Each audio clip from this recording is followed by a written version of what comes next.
कुशावरती करिता स्नान त्याचे कैलासी राहणे। कैलास भगवान शिवाच्या जवळ तो जीव जातो आणि तो जीव शिव स्वरूप होतो।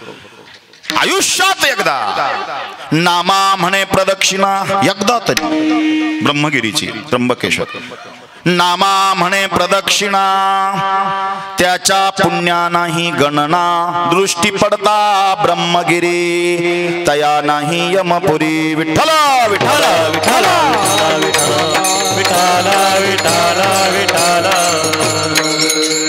त्र्यंबकेश्वरचा महिमा गायलेला आहे, आपल्याला जवळ आहे, फार जवळ आहे आपल्याला, पण काय असतं जिथं पिकतं तिथं विकत नाही, बरोबर आहे ना? ऐका, लक्ष द्या। त्र्यंबकचा महिमा इतका आगाध का आहे तर तिथं नुसते भगवान शिवजी नाहीये, त्र्यंबक 3 देव आहे तिथे, ब्रह्मा विष्णू महेश, म्हणजे ती दत्तप्रभूंची भूमी आहे, म्हणून तिथं गहिनीनाथ होते। निवृत्ती दादांनी समाधीचं स्थान तिथंच निवडलं। लोक म्हणतात निवृत्ती दादा रस्ता चुकले म्हणून तिथं, अरे नाही नाही, निवृत्ती दादा रस्ता नाही चुकले, जे रस्ता चुकले त्यांना रस्ता दाखवण्याचं काम अख्ख्या विश्वामध्ये माझ्या माऊलींचे बंधू निवृत्ती दादा तिथं बसून करतायत। म्हणजे जे रस्ता चुकलेत, भरकटले, कुठं भरकटले, वर्तत असता संसारी, या प्रपंचामध्ये गुरफाडून घेतलंय स्वतःला, त्यांना मार्गदर्शन करण्याचं काम निवृत्ती दादा करताय। निवृत्ती दादा म्हणजे भगवान साक्षात शिवजी आहेत, वैराग्य आहे त्यांच्याकडे, महाविष्णूचा अवतार। मला तिकडे नाही जायचं, नामदेव महाराज जिथं नाम आहे तिथं देव आहे, फार गोड अभंग आहे, लक्षात घ्या। आता कुठून आली ही गंगा? कथा मोठी आहे। भगवान प्रभू रामचंद्रांच्या पूर्वजांनी अथक प्रयत्नातून त्याला ह्या पृथ्वी तलावरती आणण्यासाठी प्रयत्न केला, त्याला भगीरथ प्रयत्न असं म्हणतात। कोणता प्रयत्न? भगीरथ म्हणजे काय? प्रयत्नांची पराकाष्ठा करावी आणि तिला खाली आणावं। कोण आहे ती? सर्वांगाचे कान करा, इतिहास माहिती असायला पाहिजे, कथा माहिती असायला पाहिजे, हे माझं नाहीये, हे श्रीमद देवी भागवत महापुराणातलं आहे, जसंच तसं सांग। ही कथा बऱ्याचशा लोकांना माहित नाही, भगीरथाने आणली ती कथा माहित आहे, पण जरा वेगळं असावं काहीतरी, जे कॉमन आहे ते नाही, थोडंसं। कोण आहे गंगा? भगवान विष्णूंच्या 3 आवडतेच्या राण्या होत्या, लक्ष द्या, लक्ष्मी, सावित्री आणि गंगा। कोणालाच माहित नाही, ब्रह्मदेवाची ती नंतर झाली आहे, गंगा शिवाची नंतर आहे। भगवान विष्णूंच्या आवडतीच्या 3 पत्न्या आहे, गंगा, लक्ष्मी आणि सावित्री। भगवान विष्णू आणि ह्या तिघीजणी बसलेल्या असताना गंगा मातेला भगवान विष्णूंकडे पाहिल्यानंतर तिचा काम उत्पन्न झाला आणि ती हसू लागली। लक्ष्मीला कळलं पण ती गप्प होती, तटस्थ होती, पण सावित्री मात्र उद्विग्न झाली आणि त्या सरस्वतीने, त्या सावित्रीने चिडून सांगितलं, अगं नी लाज रे, तुला लाज वाटत नाही?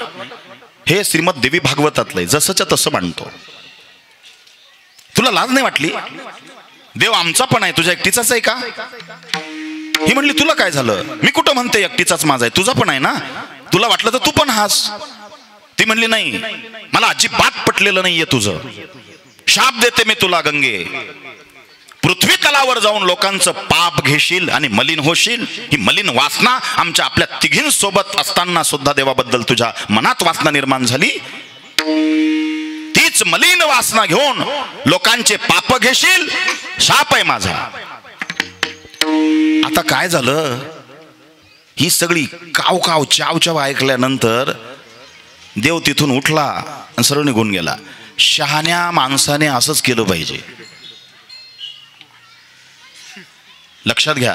भावा भावांनी, जावा जावांच्या भांडणात कधीच पडू नाही, त्या कधी गोड होतील भरोसा नाही, पण माणसांचं वैर मिटत नाही। शहाणा पुरुष असेल तो स्त्रीच्या भांडणामध्ये कधीच पडणार नाही। आईचं हिचं चालू आहे ना, उलट हिला सांगायचं, शांत बस, आई येते, बोलू नको तिला, असं केलं पाहिजे। नाही जमत नाही तुला तर तिथून निघून जा, कुणाचीच बाजू घ्यायची नाही, निघून जा, थांबू नको, त्या कलहामध्ये थांबू नये। भगवान विष्णू निघून गेले, गंगा माता चिडल्या, त्या सरस्वतीला म्हणाले, अगं माझ्या मनात वासना निर्माण झाली म्हणून तो उद्विग्न होऊन मला शाप देऊ लागले. मी पण शाप देते तुला, तू पण नदी होऊन जाशील आणि लोकांचे पाप घेशील. आहे ना, गंगा सरस्वती नद्या आहेत. बिचारी लक्ष्मी गप्प होती हो. मला फार गोड भाव वाटवलं. इथं तुळशी ठेवली आहे. कालच आमचं भगोरला तुळशी महात्म्य कथा झाली 3 दिवसाची. फार सुंदर रिस्पॉन्स होता. ऐका, हे कॉम्बिनेशन आहे आणि नुसतंच इकडं तिकडं नाही, विषयाला धरून आहे. तटस्थ होती कोण? लक्ष्मी. आता सावित्री कोण? ही वाणीची देवता आहे. ती वाणीवर विराजमान झाली म्हणून जीभ हे शस्त्र असतं, ते जपून वापरावं. काय बोललो मी? विचार करून बोलावं, बोलून विचारात पडू नये. फार महत्वाचा विषय. माणसाने विचार करून बोलावं, बोलून विचारात पडू नये. सावित्री त्या लक्ष्मीला म्हणाली, का ग आमच्या दोघींचे भांडणं पाहते, तुला पण लाज नाही वाटत काय? तुला शाप देते. तटस्थ उभी राहिली, हालत नाही, डोलत नाही, बोलत नाही, तशी तुला वाढणीच नाहीये. जा, झाड होशील. आता त्या बिचारीचा काहीच रोल नव्हता. या दोघींचा वाद झाला ना, हिला शाप देऊन टाकला. नंतर तुम्हाला सांगतो, राग शांत झाल्यावर गंगा आणि सावित्री गळ्यात गळा घालून रडायला लागल्या. अगं आपण काय बोलून बसलो. असंच राहतं.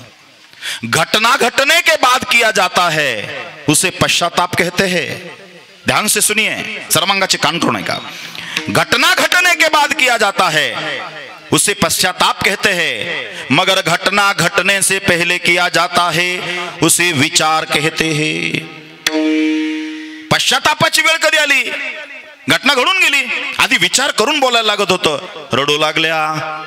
लक्ष्मी म्हणली, अगं माझं काही संबंध नसताना मला शाप मिळाला आणि हे सगळं चालू असताना आता रडत होत्या राग शांत झाल्यावर. म्हणून सांगतो, राग आल्यानंतर पहिलं नियंत्रण जिभेवरचं जात असतं.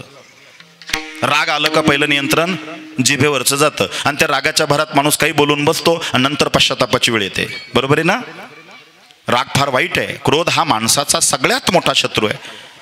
काम क्रोध दोघे घातले बाहेरी, शांती क्षमा घरी राबवित, तोची संत साधोळ खावा निका येरते ऐका मायाबद्ध. काम क्रोध ज्यांनी बाहेर घातले आणि दया क्षमा शांती हृदयात नांदवली, तो खरा साधू. मग त्याने भगवेच कपडे घातले पाहिजे, दाढी जटा वाढवली पाहिजे असा बिलकुल नियम नाही. काम क्रोध गेला पाहिजे. यांचा राग शांत झाल्या, रडायला लागल्या. देव तिथे आले. देवा, तीर कमान से, बात जुबान से, प्राण शरीर से एक बार निकल जाते हैं तो फिर वापस नहीं आते. धनुष्यातून गेलेला प्राण, तोंडातून गेलेला शब्द आणि शरीरातून गेलेला प्राण कधीच परत येत नसतो. गेले शब्द निघून. ते आयऱ्या गायऱ्याचे शाप नाहीये, देवीचे एकमेकींना शाप आहेत. ते कसे खरे खोटे ठरतील? हल्ली लोक कोणालाही शाप देतात. जा तुझ्या घरावर नागर फिरल, तो घराला काढी लाग, काहीच होत नाही. वाणी ज्याची दग्ध झाली, काही खाऊन, काही पिऊन, काही बोलून, त्याचे शाप आणि आशीर्वाद खरे ठरत नाही. पूर्वीच्या काळी या देव लोकांचे, साधू संतांचे शाप आशीर्वाद खरे ठरायचे. कारण का? पवित्र तो देह, वाणी पुण्यवंत, त्या बळावरती ते शाप आणि आशीर्वाद खरे ठरायचे. देव तिथं आले. देवा काय करू आता? देव म्हणलं काही नाही, विधीचं विधान आहे, तुम्हाला जावं लागेल. गंगेला सांगितलं तू जायचं, भगवान शिवाला आत्मसात करायचं. सरस्वतीला सांगितलं तू काही 1000 वर्ष पृथ्वी तलावर राहायचं. गंगेला सांगितलं काही 1000 वर्ष पृथ्वी तलावर राहायचं. आणि कलीचा शेवट व्हायला आला का दोघीच्या दोघींनी पुन्हा ब्रह्मदेव सरस्वतीने जायचं, शिवाकडं गंगेने जायचं. ठीक आहे म्हणले, आता आमचीच वाणी, आता आम्हाला जायला लागल. पण हिला शाप दिला ना लक्ष्मीला, तू झाड होशील. म्हणली देवा माझं काही कारण नसताना यांनी मला झाडाचं, मी झाड कोण हो? देवाने सांगितलं काळजी होऊ नको, तू हे झाड होय. हे बघ इथं ठेवलंय, तुळशी. लक्ष्मी कोण झाली? तुळशी झाली. आणि आता निघाली गंगा. आता गंगा निघाल्यावर तिचा वेग इतका आहे, माहित आहे कथा, पण लक्ष द्या, फक्त मी त्याच्यावरच फोकस करतो. ती गंगा निघाली, वेग किती, कोण आवरणार? काय असतं माहिती आहे का? सुख आलं का देव सगळे पुढं पुढं, अमृत घ्यायला सगळे पुढं पुढं, आणि विषाची वेळ आल्यावर सगळे रिवर्स टाकतात. कोणाला बोलवतात? भोलेनाथाला, महादेवाला. कारण सांगू का, ज्यांनी अमृत पिलं ते देव झाले. त्र्यंबकेश्वरचा महिमा या अभंगामध्ये. ज्यांनी अमृत पिलं ते देव झाले, पण ज्याने जगाच्या रक्षणासाठी हलाहल विष पेलं ते देवांचे देव महादेव झाले. विठ्ठल.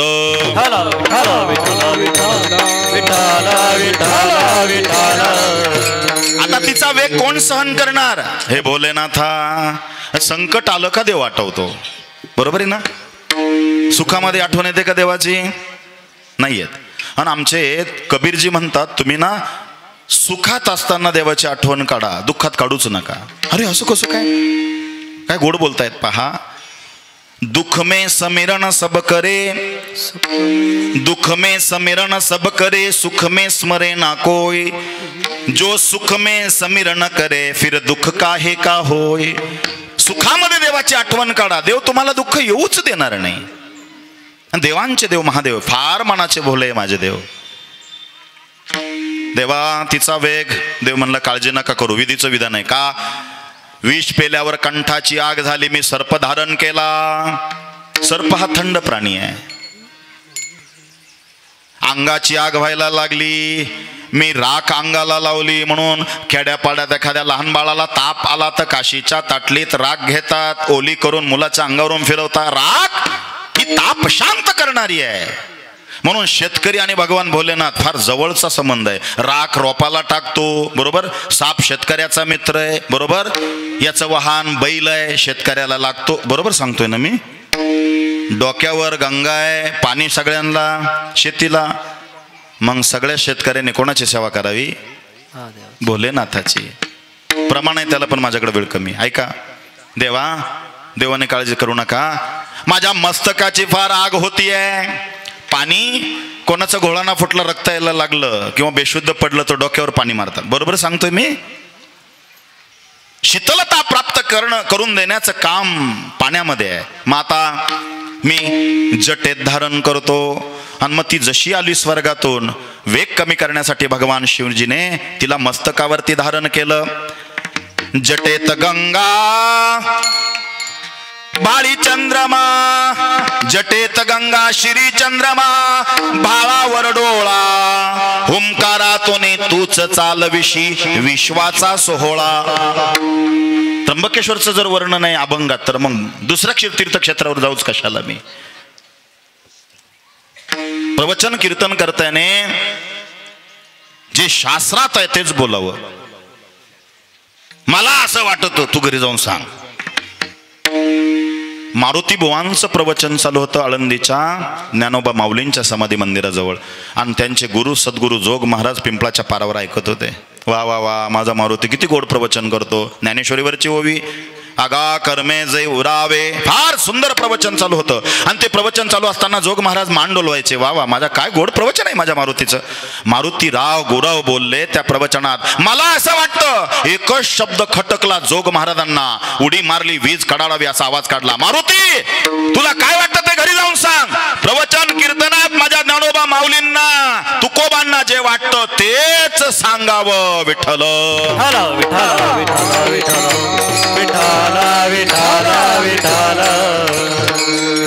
हे प्रमाण असावे. नाही तर हल्ली कविता काय, गाणे काय, अरे फार फार फार वाटोळं चालू केलंय.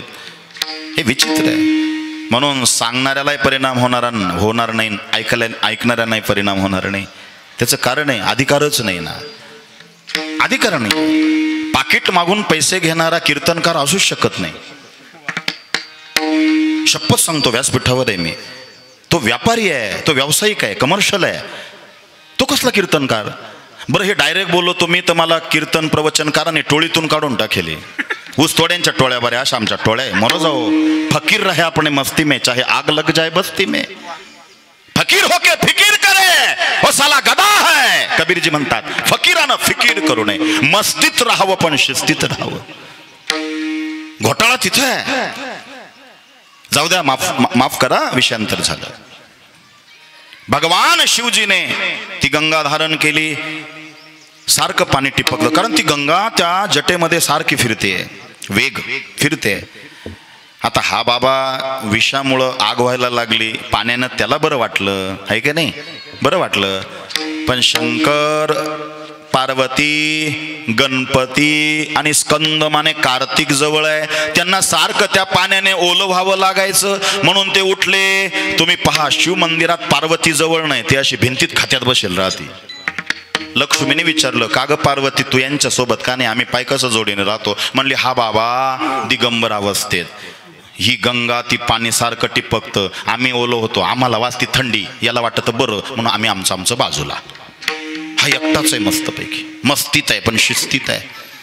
पण लय दिवस झाले, आता आग शांत झाली ना, मग तिला खाली उतरवावं, जी जगाच्या कल्याणासाठी आली आहे की नाही. उतर खाली. ती म्हणायची, थांबा ना, काय मजा येते तुमच्या मस्तकावर. कोण म्हणायची? गंगा. सवती मत्सर झाला, सवतीचा मत्सर. पार्वती म्हणायची, माझे केले का एवढे लाड, कधी मांडीवर बसवलं नाही, आणि मागून आली तिखट झाली, डोक्यावर घेतलं. म्हणून पुरुषांना सांगतो, जास्त डोक्यावर बसू नका, नाही तर उतरवायला जड जातो. हे माझं नाही, कथेतलंय बरं का, जसंच्या तसं सांग. उतरे नसती. पार्वती म्हणली, आज शेवटचं सांगते महादेवा तुम्हाला, एक तर ती राहील, नाही तर अरे काय सँडविचच झालं देवाचं. सँडविच माहिती का तुम्हाला? हा, वरून पाव खालून पाव, मध्ये जे बटाट्याचं होतं ते. आता काय करायचं म्हणे. शिवजी म्हणले, अगं बाई उतर. उतरेल ना म्हणे. मी काय म्हणले होते का तुम्हाला डोक्यावर घ्या? तुमचंही काम झालं, देवांचंही काम झालं, माझा वेग होता, डायरेक्ट पाताळात गेले असते, म्हणून तुम्ही डोक्यावर धारण केलं. मला जेव्हा वाटेल तेव्हा उतरेल. पार्वतीने पहाटीच उठून आंघोळ पांघोळ आटपली, डायरेक्ट बॅगच भरली, मला राहायचं. शिवजी म्हणले, आता काय करायचं व. हा देव भोळा तितका चिडला, म्हणून चुकू नये मुलांचे नावं भगवान शिवाला अनुसरून ठेवू नये. हे धर्मसिंधूत आहे. आणि हे खटकी लोक असतात, शांत शांत शांत. खटकी पडली कोणाच्याच बापाचे नाही, ऐकतच नाही. ते बघा माना लावत आहेत. हो, हे शांत. भगवान शिवजीचं नाव, हा रामाचं ठेवा, विष्णूला अनुसरून ठेवा. जाऊ द्या, तो विषय निराळा आहे. धर्मसिंधूतलं सांगितलं. ऐका, उतर. ती उतरायला तयार नाही. तुम्हाला माहिती आहे, हा ब्रह्मगिरीचा महिमा, हा त्र्यंबकचा महिमा. घरा घरा घरा घरा जटा फिरवल्या आणि आपटल्या खाली. मग ती म्हणली, उतरले नसते काय, एवढं जटा आपटून बाहेर काढायची काय गरज होती काय, मला नाही राहायचं. आणि जशी सुटली ना, इतका वेग होता म्हणे तिचा, जशी तिथून निघाली. आपल्याला तिसऱ्या चरणाकडे जायचंय बरं का, थोड्या वेळात लक्ष ठेवा. जशी तिथून निघाली, गंगा मिनली सागरी. शिव महापुराण आहे, हे पुराणातलं सांगतोय. गंगा मिनली सागरी, जैसे तरंग जलाभितरी. एक रूप झाली, आपल्या पतीशी जाऊन मिळाली. वेग किती होता, गौतम ऋषी लिहितात संहितेमध्ये, म्हणे गवताची काडी जर पडली ना त्र्यंबकेश्वरात त्या नदीत, एका सेकंदात अरबी समुद्राला जाऊन मिळायची. एका सेकंदात. एका सेकंदात. वेग किती असेल, इतका स्पीड, इतका वेग होता तिचा. आता काय करावं. आता गौतम ऋषी तिथं तपश्चर्या करत होते. गौतम ऋषी माहिती आहे तुम्हाला, गोहत्येचं पातक त्यांना लागलं होतं. ऐका, ती कथा नाही सांगायची मला. आणि ते गोहत्येचं पातक कमी करण्यासाठी त्यांनीही प्रयत्न केले, भगीरथाने केले तसे गौतम ऋषींनी तपश्चर्या केली. काय मंत्र म्हणायचे, ओम श्रीम ह्रीम क्लीम ऐं गंगाये नमः, हा मंत्र होता तो. आता ते सांगायला ओम ते वेळ जाईल ना, पण फक्त असा जप होता, एवढं लक्षात ठेवा. मी शास्त्रोक्त सांगतोय. त्यांनी जप केलाय आणि अथक प्रयत्न आहे. मग आता तिचंच नाव गोदावरी आहे, पण हा अपभ्रंश झालाय. गौतमासाठीही आली उद्धाराला गोदावरी. का, गोहत्येचं पातक. गोवध हरी इति गोदावरी. गंगेचंच नाव आहे गोदावरी. गोवध हरी इति गोदावरी. आणि ती निघाली. आता काय करावं. पण गौतम ऋषी हे महान संशोधक होऊन गेले. आणि तुम्हाला माहित आहे, नाही माहित, मला माहित नाही, पण जाता जाता सांगून जातो. गौतम ऋषी हे महान कृषी तज्ज्ञ होते. ते सकाळी भात लावायचे, दुपारी सोंगायचे आणि संध्याकाळी कुटून भात शिजून खायचे. एकाच दिवसात भाताचं पीक घेणारा त्र्यंबकेश्वरला महान कृषी तज्ज्ञ राहत होता. नाव आहे गौतम ऋषी. आणि आता आम्ही म्हणतो, हा शास्त्र फार पुढं गेलं, एका दिवसात येतो का भात कधी. अंकुल नावाच्या वनस्पतीचं तेल पुष्य नक्षत्रावर रात्री 2 वाजून काही सेकंदाने लावावं लागतं. मी का नाही सांगणार, सगळं तुम्ही प्रयोग करायला बसले म्हणून सांगत नाही. विठ्ठल विठ्ठल विठ्ठल विठ्ठल विठ्ठल.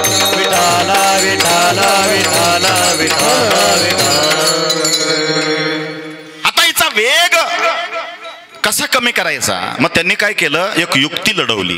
लक्ष द्या, हे कोणी नाही सांगणार, लक्ष द्या. त्यांनी काय केलं, कुश घेतलं.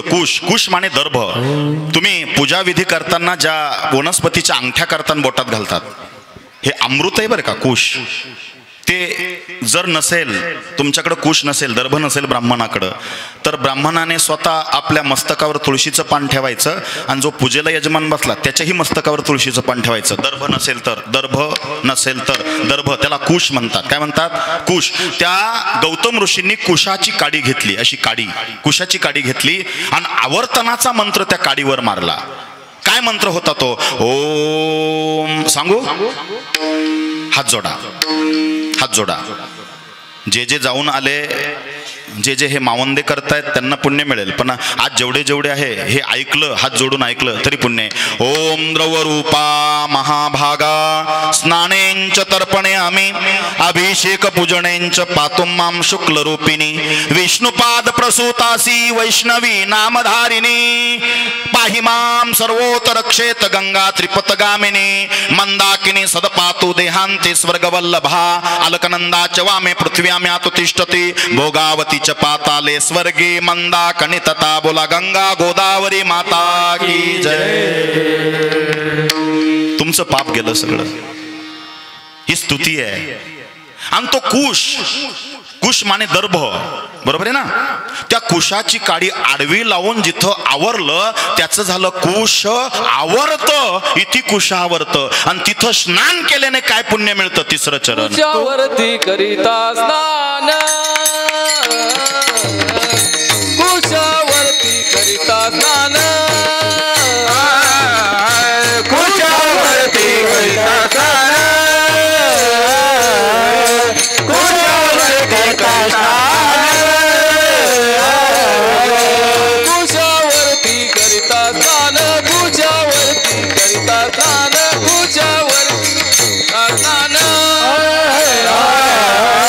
कुशावरती करिता स्नान, कुशावरती करिता स्नान, कुशावरती करिता स्नान, त्याचे कैलासी राहण, त्याचे कैलासी राहण, दृष्टी पडता ब्रह्मगिरी, दृष्टी पडता ब्रह्मगिरी,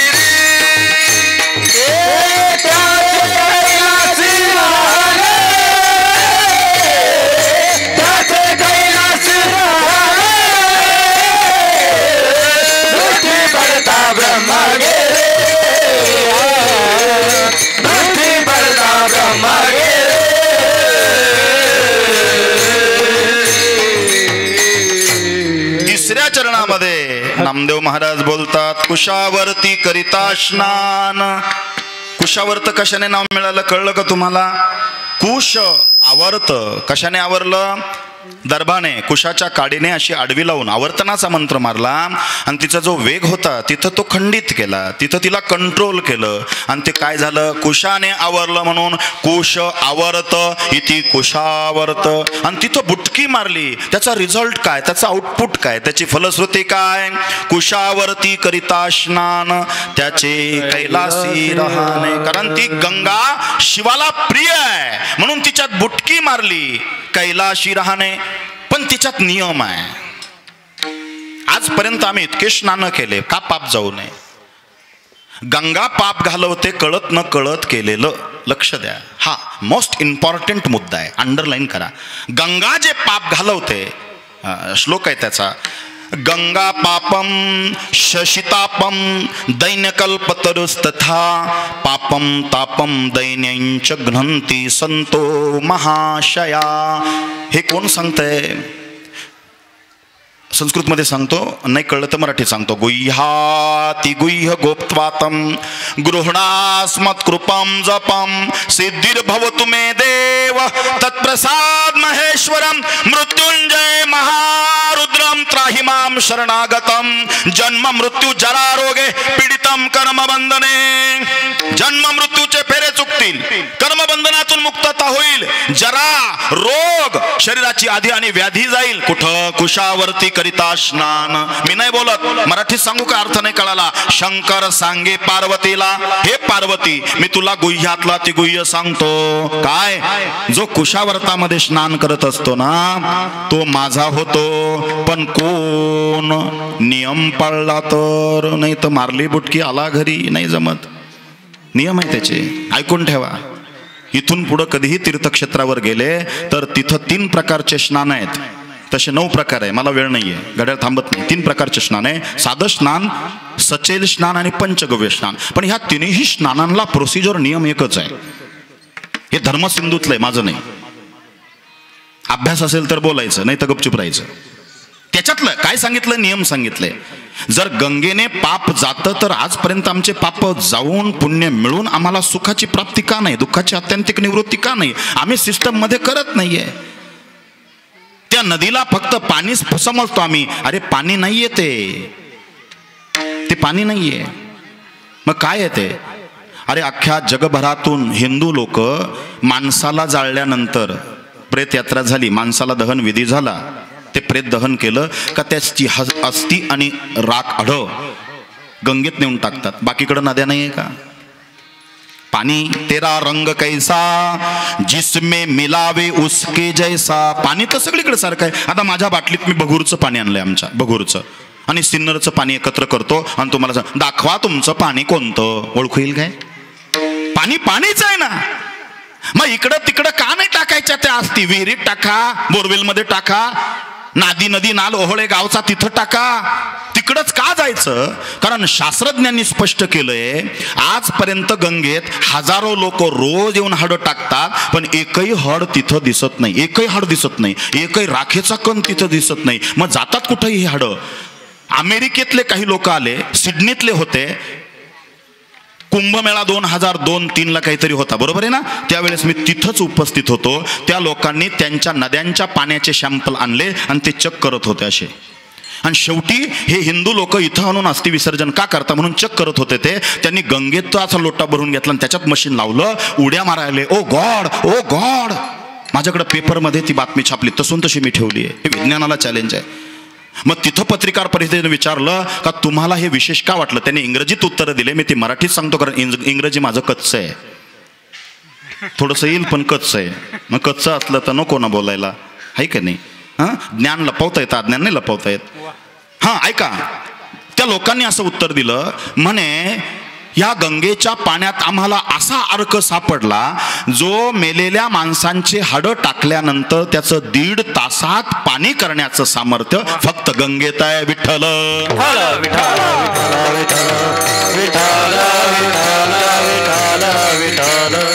मी काय शब्द वापरलाय मगाशी, वाक्य काय वापरलं? जगभरातले लोक हिंदू तिथे येतात अस्थि विसर्जनाला, पण आमच्या नाशिकचे लोक पंचवटीच्या पुलावरून जातील पण कधी पाय बुडवित नाही. किती बाहेरचे लोक येतात गंगेवरती. मी खांदवे मंगल कार्यालयामध्ये कोरोनाच्या अगोदर 2019-18 मी एक प्रवचन तिथं केलं गंगा पूजनाच्या निमित्ताने आणि आवाहन केलं, अरे तुम्ही पंचवटीत राहता रे, आम्हाला भगूरवरून लांब पडतं म्हणून आम्ही बाटलीत पाणी भरून येतो गंगेचं, बुजभर पाणी, चमचाभर पाणी, बादलीभर पाण्यात टाकून आंघोळ करतो, गंगे चेमुने चैव. अरे तुम्ही पंचवटीत राहतात, तुम्ही रोज गंगेच्या पाण्याची आंघोळ करायला यायला पाहिजे. एक सुटा बुटात आलं ते म्हणलं, महाराज आम्हाला नदीवर आंघोळीला जायची गरज नाही. म्हणले का? आमच्या नळाला रोज तेच पाणी येतं बॉम्बला. आता काय करायचं लोकांचं? अरे स्थानाचं काही महात्म्य आहे की नाही? माझ्या प्रभू रामचंद्रांचे चरण स्पर्श आहे तिथं. गंगा पापम, अरे गंगा पाप घालवते, माझा मुद्दा चालला. मग आजपर्यंत आमचं पाप का गेलं नाही? कुशावरती करिता स्नान, त्याचे कैलाशी राहणे का मिळू नये? स्थान देवाजवळ का पुण्य मिळू नये? त्याचं कारण असं आहे, गंगा पाप घालवते पण ती कळत न कळत केलेलं पाप घालवते. एकादशीचा उपवास, आता 60ची बुद्धी झाली, 60ची वय झाली का बुद्धी नाठी होते. हा वृद्ध लोकांचा अपमान नाहीये, हा गौरव आहे. 60 बुद्धी नाठी. तुम्ही म्हणाल का? म्हणून म्हातारपणामध्ये नातू जास्त आवडतात लेकरांपेक्षा, मुली बाळांपेक्षा. कोण आवडतात?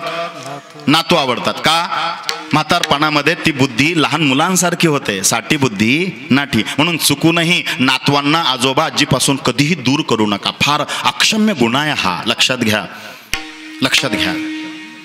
पण होतं काय माहिती आहे का, आपण सगळ्यांचा मान करतो पण वृद्ध लोक झाले का त्यांचा अवमान करत असतो. पण चुकूनही वृद्धांचा अवमान करू नका, कारण ते वृद्धत्व आपल्याला सुद्धा एक ना एक दिवस येणार आहे. जरा पीडितम कर्म बंधने. ऐका, विषांतर होईल.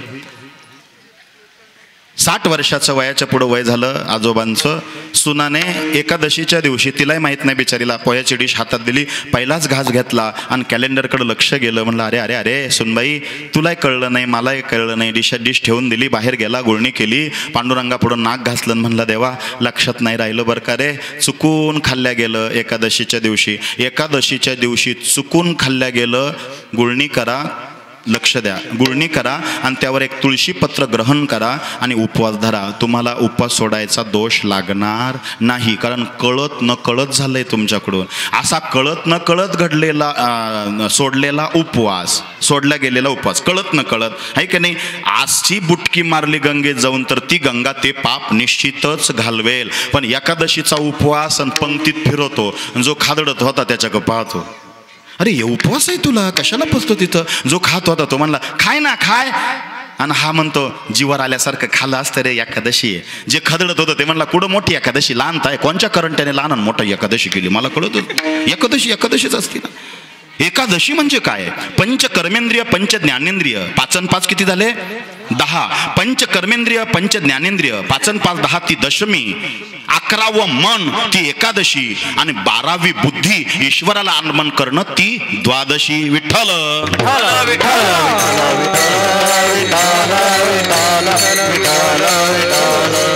उपवास माहिती होतं एकादशीचा उपवास आहे, पण जो खात होता तो म्हणला खाय, काय होतं त्याला. एकादशी असून माहिती असताना सुद्धा बसला, एक बटाटवाडा खाला, दुसरा बटाटवाडा खाला, पठ्ठ्याने एकादशी सोडली. तिसरा बटाटवाडा खाला, चौथा पण खाल्ला, आणि 5वा खाल्यावर रात्री देवाचा मिस कॉल आला. असं आहे ते.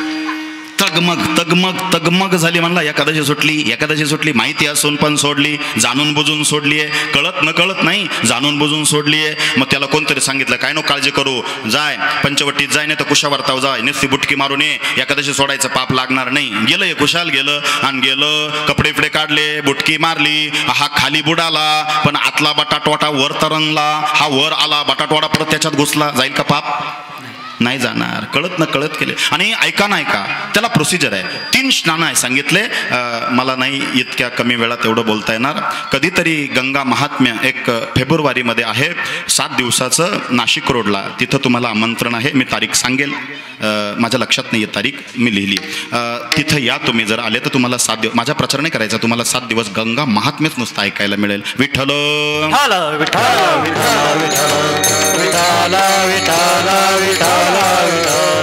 ऐका ऐका ऐका ऐका, साधं स्नान, सचेल स्नान आणि पंचगव्य स्नान. पण ह्या तिन्ही स्नानांना एकच नियम आहे. तुम्ही गंगेवर गेल्यानंतर साधं स्नान करायचं असेल, अंगावरचे कपडे काढा, आंतरवस्त्र ठेवा, पाण्यामध्ये जा, बुटकी मारा, हे साधं स्नान. सचेल स्नान, अंगावरच्या कपड्यानिशी तुम्ही स्नान करायचंय. हे सचेल स्नान कोणासाठी असतं, साधं स्नान हे सगळ्यांसाठी. सचेल स्नान, घरामध्ये सतत आजारी व्यक्ती आहे, खूप डॉक्टर झाले, खूप खूप खूप त्याला वैद्य केले, आयुर्वेद घेतलं, होमिओपॅथिक घेतलं, ॲलोपॅथिक घेतलं, काहीच फायदा नाही होत आहे, खूप आजारी आहे, सगळे प्रयत्न संपले. अशा आजारी व्यक्तीला रिपोर्ट नॉर्मल येतात, तो काय करावं काय कळत नाही. महाराज काही काळजी करू नका, त्याला अंगाच्या कपड्यानिशी घेऊन जा, जे अंगावर वापरतीचे कपडे, ठीक आहे, मीडियम, जास्त फाटलेले नाही, काही नाही, असे मीडियम वापरलेले पण 2-4 वेळेस वापरले असे कपडे घालून जा. त्याला कपड्यासहित आंघोळ करायला लावा. किनाऱ्यावर येऊन ते कपडे काढा, ते बाजूला जाऊन छानपैकी स्वच्छ धुवा, इस्त्री करता आली तर करा, आणि एखाद्या गरीबाला ते कपडे दान करा. सचेल स्नान केल्याने समूळ आजार पण नष्ट होतं, हा कित्येक लोकांचा अनुभव आहे. संध्याकाळी ते कपडे दान केल्यानंतर घरी या, पुन्हा जे वापरतीचे कपडे त्याच्यातले काहीतरी धागे काढा, त्याचा जो काकड आरतीला काकडा करता तसा तो अशी ज्योत ओळा, ती रात्रभर तुपात भगवान विष्णूंच्या फोटो समोर किंवा पांडुरंगाच्या मूर्ती समोर ती कपड्याच्या काढलेल्या धाग्यांची वात, ज्योत, काकडा गावठी तुपात देवासमोर ठेवा. आणि सकाळी, हे शुक्रवारी करायचं, शनिवारच्या दिवशी ही जी ज्योत आहे ती पिंपळाच्या झाडाजवळ सकाळी 11 वाजेच्या आत नेऊन पेटवायची. कुठं न्यायची गरज नाही. 100% आजार पण त्या व्यक्तीचं गेल्याशिवाय राहणार नाही. अंधश्रद्धा नाहीये, डोळ श्रद्धा आहे. तुम्ही म्हणाल बोरीच्या झाडाखाली चालल का, बिलकुल नाही चालणार. बाबळीच्या पिंपळच का अहम सर्वस्य प्रभावो मत्ता सर्व प्रवर्तते इति मत्वा भजन्ते माम बुद्धभाव समन्वितः. पिंपळ भगवान विष्णू आहे, वड भगवान ब्रह्मदेव आहे आणि पळस म्हणजे भगवान शिवजी आहे. बेलाचं झाड म्हणजे भगवान शिवजी नाही, बेलाचं झाड म्हणजे साक्षात लक्ष्मीचं स्वरूप आहे. वृक्षो श्री सुक्तामध्ये वर्णन आहे, वृक्षोत बिल्वाहा, हे देवी तुझं बेलाच्या जवळ. जाऊ द्या, विषयांतर होईल, तसं करावं. पण साधं स्नान तुम्ही कपडे काढून डायरेक्ट करा. सचेल स्नान करा. सचेल स्नान आजारी माणसांसाठी आहे. आणि पंचगव्य स्नान जो मनाने आजारी आहे, ज्याचा कायम आत्मविश्वास कमी होतो, सुन्न होतो, कामाला मन रमत नाही, हे करूशी वाटत नाही, ते करूशी वाटत नाही, आत्महत्येचा विचार येतो, अशा लोकांनी गंगेच्या तीरी जायचं. पंचगव्य उठण्यासारखं अंगाला लावायचं आणि 3 बुटक्या नदीमध्ये मारायच्या. हे पंचगव्य स्नान. याने मानसिक आजार बरा होईल. एक शारीरिक आजार लवकर बरा होईल, पण मानसिक व्याधीला औषध नाही. तो मानसिक आजार बरा करायचा असेल तर त्याला पंचगव्य स्नान करावं लागेल. आता हे 3 स्नानं सांगितले, पण ह्या तिन्ही स्नानांना आपला विषय चालला कुशावर्ती करिता स्नान, त्याचे कैलासी राहणे. मग कुशावर्तामध्ये स्नान केलं तर कैलास पर्वतावर भगवान शिवाच्या चरणाजवळ स्थान मिळतं. मग आजपर्यंत का मिळू नये आम्हाला?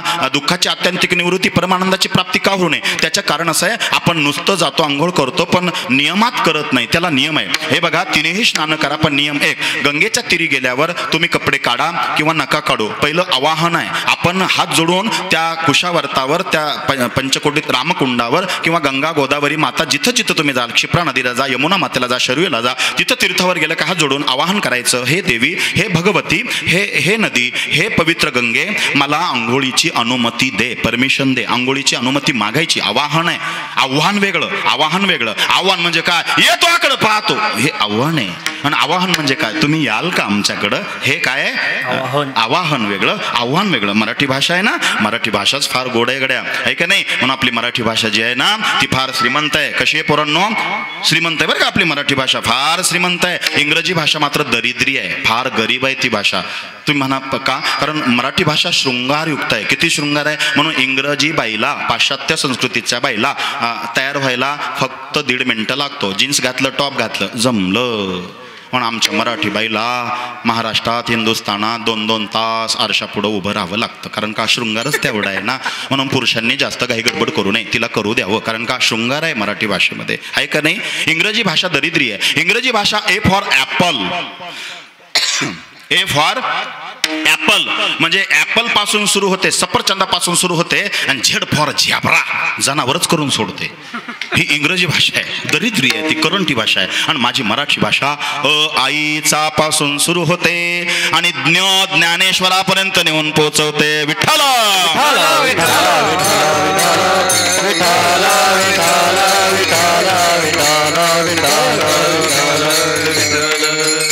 पहिलं काय सांगितलं मी? गंगेवर गेल्यावर तीर्थावर आवाहन करायचंय तुम्हाला. हे कीर्तन नुसतं ऐकू नका, प्रॅक्टिकली तुम्ही अनुभवात आणा, म्हणजे तुम्हाला रिझल्ट मिळेल.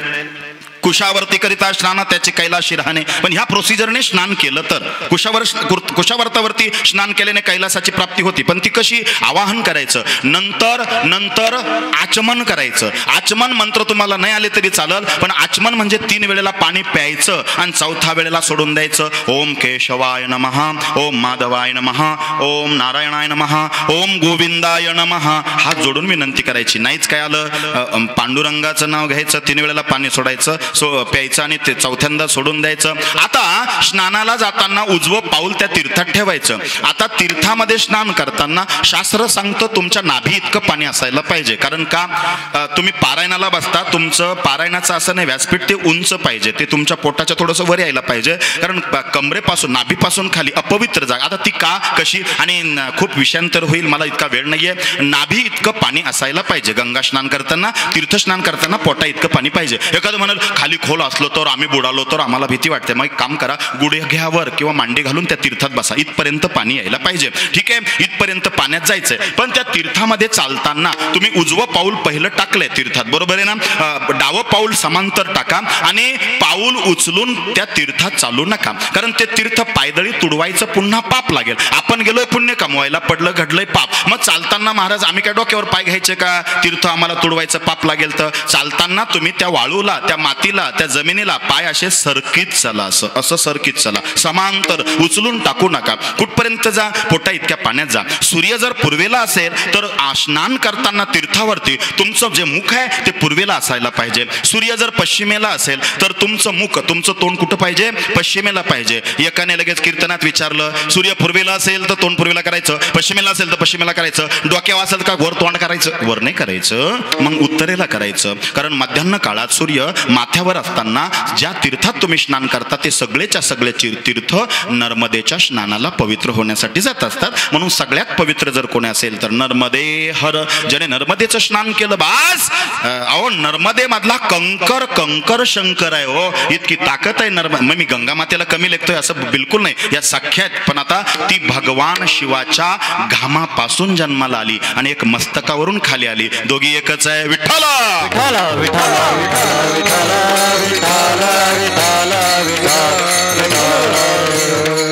बुटकी मारायची, वर यायचं आणि ज्या बाजूला सूर्य आहे तिकडे ही ओंजळ सूर्याच्या बाजूला धरायची. पण ती ओंजळ अशी सूर्याला अर्घ्य देताना ते पाणी सूर्याचं किरण त्या पाण्यावर पडून तुमच्या डोळ्यावर ते किरण पडले पाहिजे.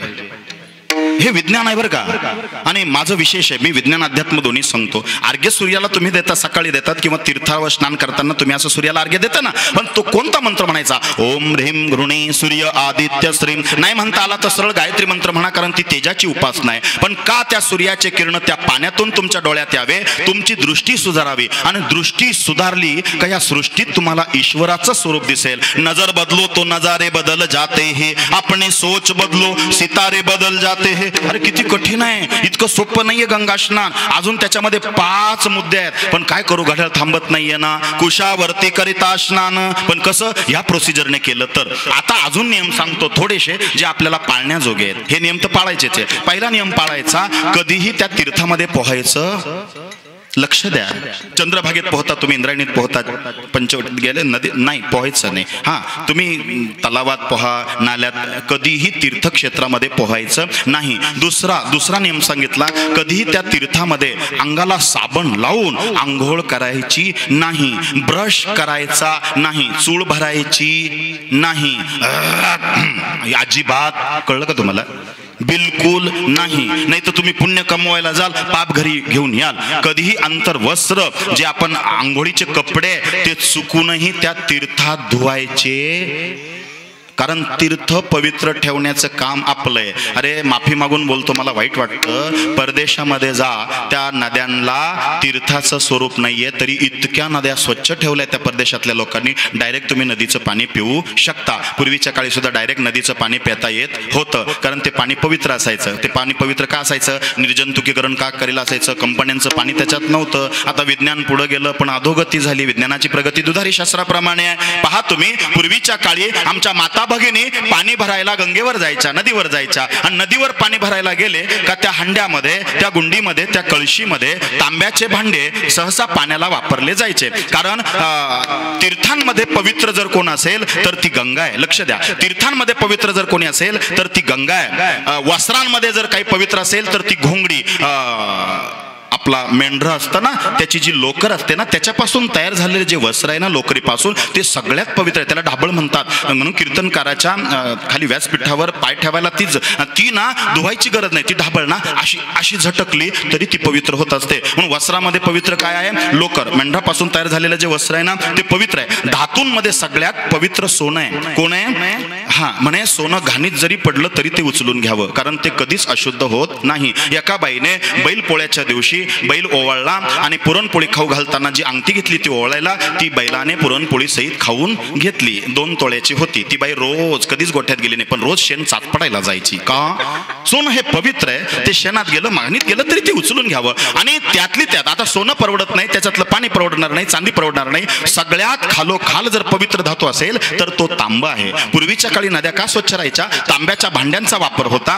राख असायची, त्या राखेने ते भांड घासलं जायचं. लक्षात लक्षात घ्या. मी राखेचं महत्व मगाशी सांगितलं, भगवान शिवाने अंगाला चोळली राख. ती राख मी विज्ञानही सांगतो, अध्यात्मही सांगतो, म्हणजे जे विज्ञानवादी आहे त्यांना कळलं पाहिजे का हे पाणी इतकं पवित्र का असायचं, ते पाणी पिण्याजोगं का असायचं. ज्यावेळेला तुम्ही ती भांडी घासायची तांब्याची, त्या तांब्याचा अर्क त्या राखेसोबत त्या पाण्यात जायचा. ते पाणी त्या राखेला त्या पाण्यामध्ये मिक्स झालं का ती राख हळूहळू हळूहळू त्या पाण्यातला विषारी अर्क शोषून तळाशी जायची. आणि तांब्याचा अर्क त्या पाण्यात उतरला तर ते पाणी लोक पिलेत पुढच्या गावचे, तर त्यांच्या पोटाचा आजार जायचा. म्हणून नाही तुम्हाला आता नदीवर पाणी भरायला जायला गरज नाही, पण किमान तांब्याचे भांडे रात्रभर पाणी ठेवून सकाळी त्या तांब्याच्या भांड्यातलं पाणी प्यायला किमान वापरा.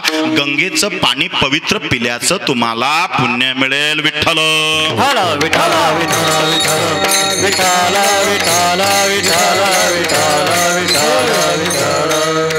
खूप सांगण्याजोग आहे. कुशावरती करिता स्नान त्याचे कैलासी रहाणे.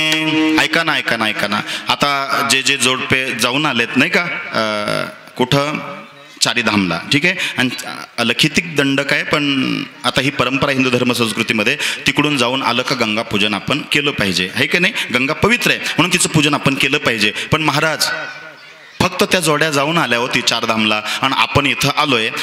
त्यांना गंगा स्नानाचं चारधाम यात्रेचं पुण्य फक्त त्या दोघात, त्या ज्या जोड्या जाऊन आल्या त्यांना मिळणार आहे. बरोबर आहे ना, त्यांना मिळणार आहे. पण आपण आज एवढा वेळात वेळ काढून आलात, काही काही लोक उन्हात बसलेत बिचारे, एवढा वेळ काढून आलात, एवढ्या संख्येने तुम्ही आलात, मग तुम्हाला पुण्य काय. जे जाऊन आले चारधाम यात्रेला त्यांना पुण्य मिळालंच आहे, पण आपण एवढी धावपळ करत आता आलात, वेळ खर्च करून आलात, मग तुम्हाला पुण्य काय. तुम्हाला पुण्य काय, तुम्ही वाचेने गंगा गंगा म्हटल्याने जे पुण्य मिळेल ते तुम्हाला मिळणार आहे. पहिलं वाचे म्हणता गंगा गंगा, वाचे म्हणता गंगा गंगा, वाचे म्हणता गंगा गंगा, वाचे म्हणता गंगा गंगा, वाचे म्हणता गंगा गंगा, वाचे म्हणता गंगा गंगा, वाचे म्हणता गंगा गंगा, वाचे म्हणता गंगा गंगा. सकळ दोष जाती भंगा, सकळ दोष जाती भंगा, दृष्टी पडता ब्रह्मगिरी, दृष्टी पडता ब्रह्मगिरी. सकळ दोष जाती भंगा, सकळ दोष जाती भंगा, दृष्टी पडता ब्रह्मगिरी, दृष्टी पडता ब्रह्मगिरी.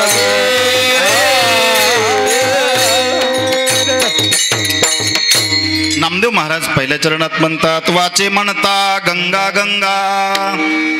आता जे तीर्थयात्रेला जाऊन आले त्यांना पुण्य मिळणार आहे. आम्ही एवढा वेळ खर्च करून आलो ह्या माऊंद्यासाठी, आम्हाला पुण्य काय. मग आपण नुसतं नाही तुम्हाला गंगा स्नानाला जाता आलं, वाचे म्हणता गंगा गंगा, सकळ दोष किंवा पापे जाती भंगा, कारण ती आलीच त्याच्यासाठी आहे. सरस्वतीने जो शाप दिलाय तुम्हाला, मगाशी कथा ऐकली तुम्ही, सरस्वतीने जो शाप दिलाय, जा म्हणे लोकांचे पाप घेशील, आणि ती बिचारी खरंच वाचे म्हणती गंगा गंगा, सकळ पापे जाती भंगा. आपलं पाप कोणाला चिटकतं मग, त्या नदीला, त्या गंगेला, आहे की नाही. मग ती बिचारी मलिन होती बरं का, मलिन होती. एक काय झालं, कुंभमेळ्यात साधू आला आणि त्या साधूने गंगा मातेला विचारलं, हे गंगामाई 12 वर्ष ते लोक आंघोळ करतात, बुटकी मारतात, लोकांचं सगळं पाप तुला चिटकतं आणि तू मलिन होते, आणि हे गंगामाई मग त्या पापाचं तू काय करतेस ग. ऐका, थोडा विनोदाचा भाग वाटेल पण वस्तुस्थिती आहे. म्हणे त्या पापाचं तू काय करते. गंगेने सांगितलं, मी ते पाप काय माझ्याजवळ ठेवीत नाही, मी काय करते म्हणे, पावसाळ्यात खूप पाणी आलं का मी ना त्या समुद्रात नेऊन सगळे पाप टाकून देते बरं का. काय म्हणली गंगा, मी पुरामध्ये ते पाणी सगळं ते जे दोष आहेत, ते पाप आहेत, ते कोणामध्ये नेऊन सोडते? समुद्रात. तो साधू नदी किनाऱ्याने परत पळत समुद्रापर्यंत जाऊन पोहोचला आणि मग म्हणला, हे समुद्र देवता, गंगेने केलेले पाप ते पावसाळ्यात पूर येतो आणि ते पाप ते सगळं तुझ्यामध्ये ती येऊन सोडते, तू त्या पापांचं काय करतो? मग त्या समुद्राने सांगितलं, मी काय नाही करत, मी काय करतो म्हणे, ते पापांचं ढग बनवतो. आणि ते ढगांचं काय? मग त्या ढगांना विचारलं त्या साधूने, का रे ढगांनो, नदीचं पाप समुद्रात सोडलं जातं, समुद्राचं पाप ढगांमध्ये, ढगांनो तुम्ही काय करता? ते म्हणे, काय नाही, जूनच्या महिन्यामध्ये आम्हाला हवा लागली का आम्ही काळे कुट्ट होतो आणि ज्यांनी पाप केलं होतं त्यांच्या गावाला जातो आणि त्यांच्या मस्तकावर पुन्हा पाऊस बरसून त्यांच्यावर ते पाप परत टाकून देतो. आलं का नाही फिरून? म्हणून एकदा गंगा स्नानाने पाप जाणार नाही. खाता पिता उठता बसता जेव्हा वेळ मिळेल तेव्हा वाचे म्हणता गंगा गंगा सकळ दोष. आता याच्यामध्ये वैज्ञानिक दृष्टिकोन आहे. ज्या वेळेला तुम्ही काही उच्चार करतात, मी मगाशी बोललो, हिंदू धर्म संस्कृतीमध्ये जे स्तोत्र मंत्र आहे, उच्चार आहे ना, त्याची फार मानवी जीवनावर फार चांगली पॉझिटिव्ह अशी परिणाम करणारी गोष्ट आहे. कसं काय? गंगा गंगा, ज्यावेळेला तुम्ही गंगा गंगा हा शब्द उच्चारता त्यावेळेला तुम्हाला इकडं मेंदूमध्ये, ब्रेनमध्ये स्पंदन होतात. पहा तुम्ही, म्हणून पहा गंगा गंगा, है की नाही? प्रत्येक स्तोत्र मंत्राचा काहीतरी फायदा आहे ना. मग ज्या वेळेला तुम्ही गंगा गंगा म्हणतात त्यावेळेला दुर्बुद्धी जाते, म्हणजे वाईट विचार निघून जातो आणि सद्बुद्धी लाभते. वाचे म्हणता गंगा गंगा, आणि सद्बुद्धी मिळाल्यानंतर पाप घडतील का? हातून नाही घडणार. हा वैज्ञानिक दृष्टिकोन आहे. म्हणजे नामदेव महाराजांनी 750-800 वर्षापूर्वी वैज्ञानिक दृष्टिकोन मांडला. कुशावरती करिता स्नान त्याचे कैलाशी राहणे, वाचे म्हणता गंगा गंगा सकळ दोष जाती भंगा. अहो नुसतं त्र्यंबकेश्वरला गेलं आणि त्र्यंबकेश्वर पुढं राहिलं, पण असं डोळ्याने नुसती ब्रह्मगिरी जर पाहिली, काय रिझल्ट आहे? दुसरं चरण, दृष्टी पडता ब्रह्मगिरी, दृष्टी पडता ब्रह्मगिरी, दृष्टी पडता ब्रह्मगिरी, दृष्टी पडता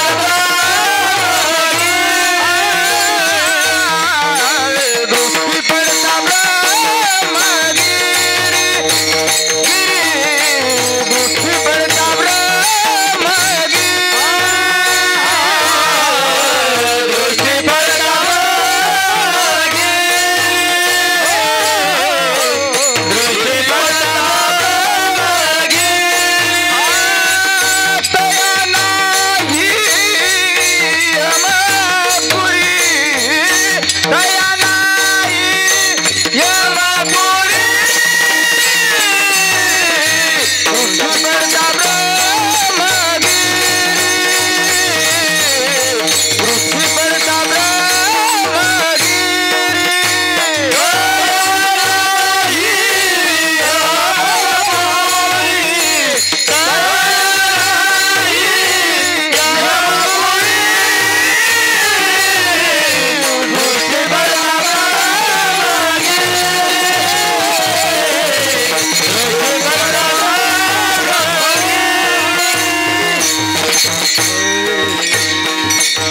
विठोबा रखुमाई, विठोबा रखुमाई, विठोबा रखुमाई, विठोबा रखुमाई, विठोबा रखुमाई,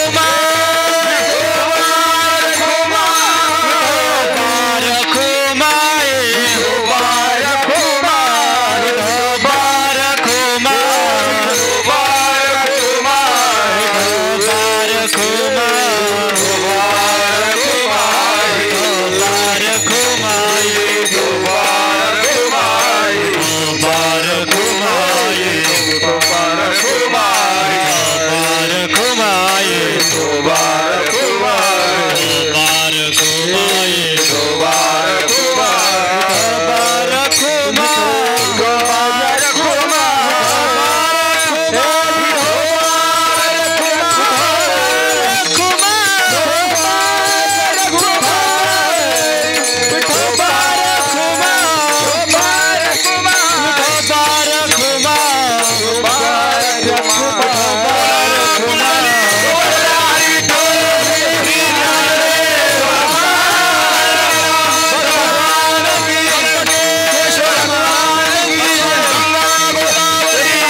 म्हणता गंगा गंगा, वाचे म्हणता गंगा गंगा, सकळ दोष जाती भंगा, दृष्टी पडता ब्रह्मगिरी तया नाही यमपुरी, कुशावरती करिता स्नान त्याचे कैलासी राहणे, दृष्टी पडता ब्रह्मगिरी तया नाही यमपुरी.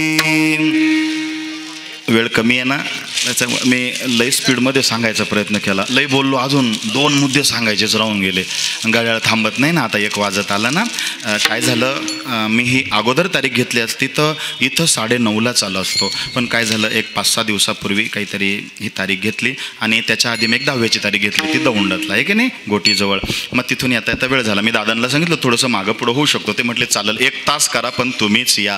ठीक आहे, त्यांचं विशेष प्रेम आहे म्हणून आज मला गंगा पूजनाच्या निमित्ताने या ठिकाणी बोलवलं. मी माझं भाग्य समजतो, कारण ही माझ्या भाग्यात ही सेवा ठरलेली होती विधीच्या विधानानुसार आणि आपल्या सगळ्यांच्या दर्शनाचा योग त्या निमित्ताने घडला.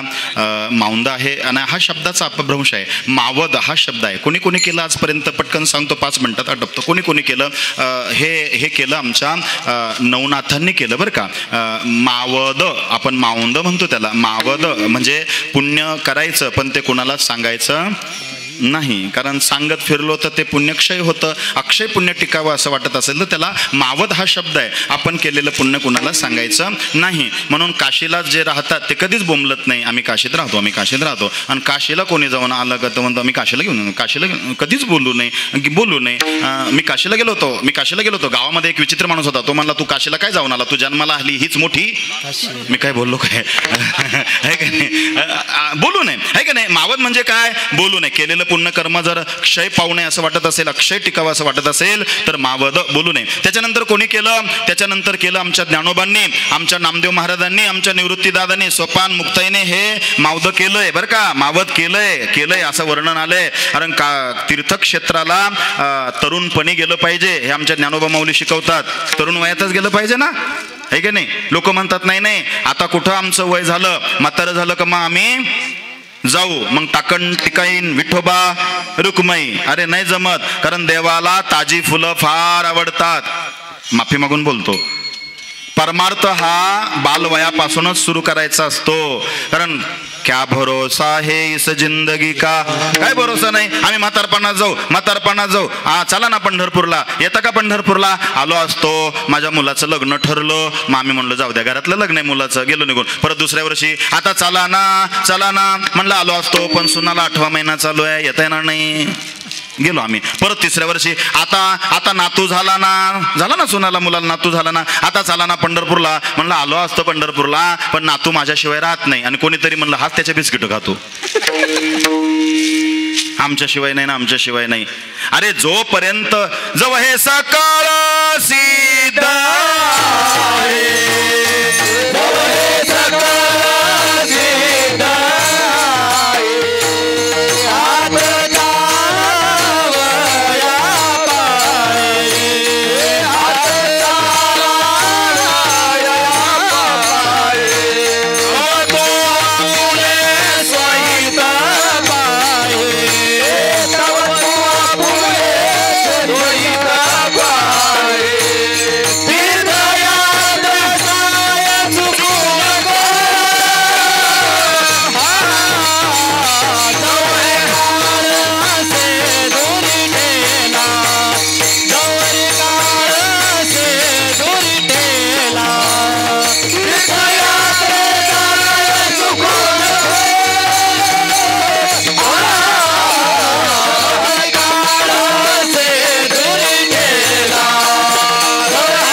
जव हे सकळ सिद्ध आहे. हात चालावया पाय तव तो आपले स्वहित पाहि. तीर्थयात्रे जाय चुकू नको. तीर्थयात्रेला गेलं पाहिजे, नाही तर मग बालपण खेळण्यात मग्न, तरुणपणात लग्न, का म्हातार झाले इंद्रिय भग्न.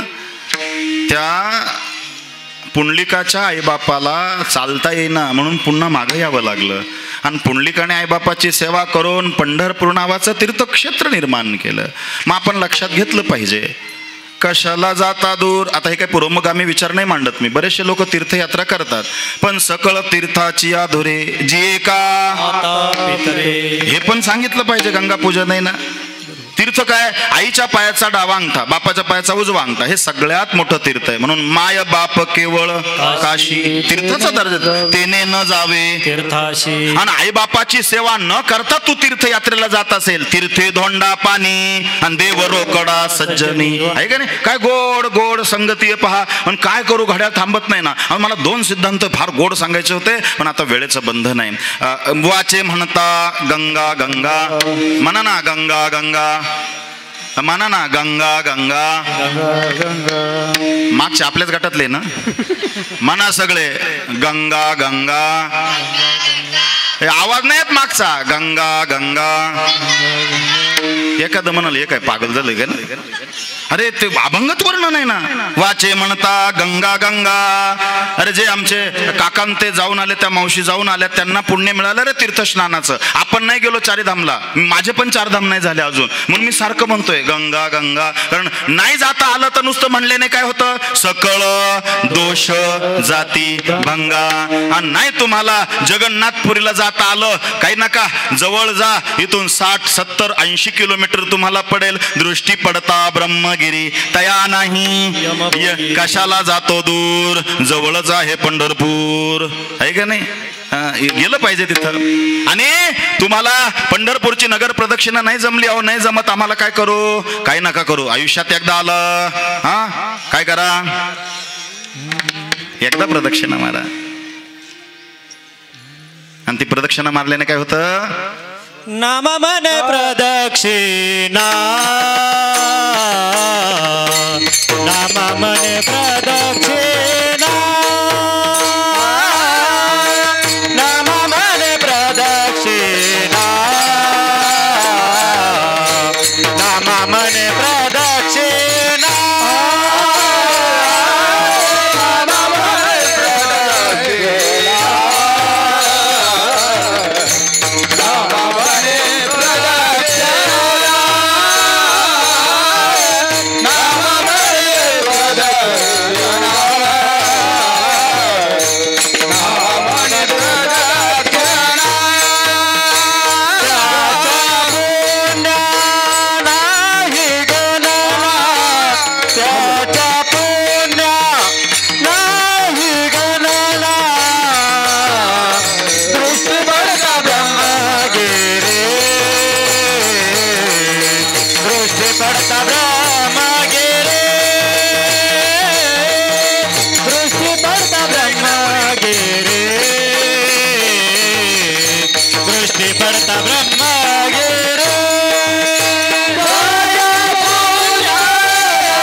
यमपुरी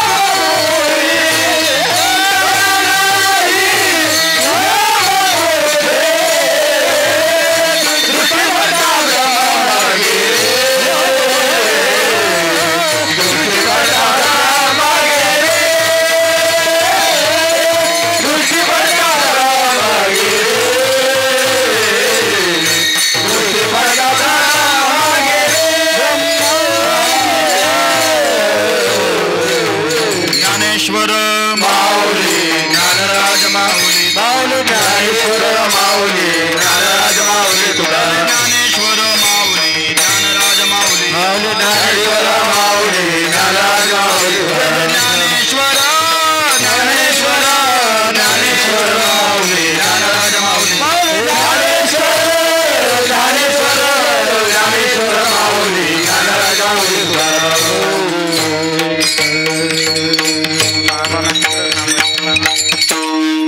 काशी विश्वनाथ मावंदे गंगा जलपूजन कार्यक्रम होम हवन विधी गंगा भागीरथी औषाबाई रमेश चव्हाण के छाया प्रकाश चव्हाण के सौरत्नाबाई मधुकर कुराडे आणि मथुरा पुंजाहरी दिघे प्रकाश बरोबर आहे ना प्रकाश काळूजी चव्हाण के मधुकर भिकाजी कुराडे आणि पुंजाहरी भागोजी दिघे यांनी गोड असा कार्यक्रम या ठिकाणी आयोजित केला आणि एवढ्या संख्येने लोक उपस्थित झाले.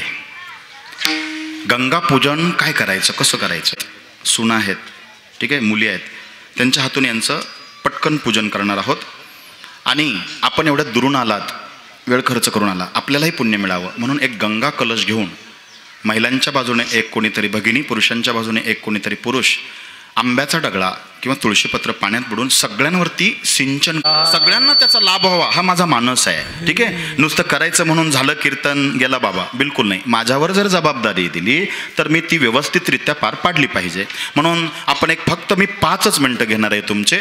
आता समारोपाकडे आपल्याला जायचं आहे. भजन करूया निवृत्ती राया निवृत्ती राया सोपान मुक्ताबाई ज्ञान सकया निवृत्ती राया सोपान मुक्ताबाई ज्ञान सकया सोपान मुक्ताबाई ज्ञान सकया सोपान मुक्ताबाई ज्ञान सकया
श्री ज्ञानदेव तुकाराम पंढरीनाथ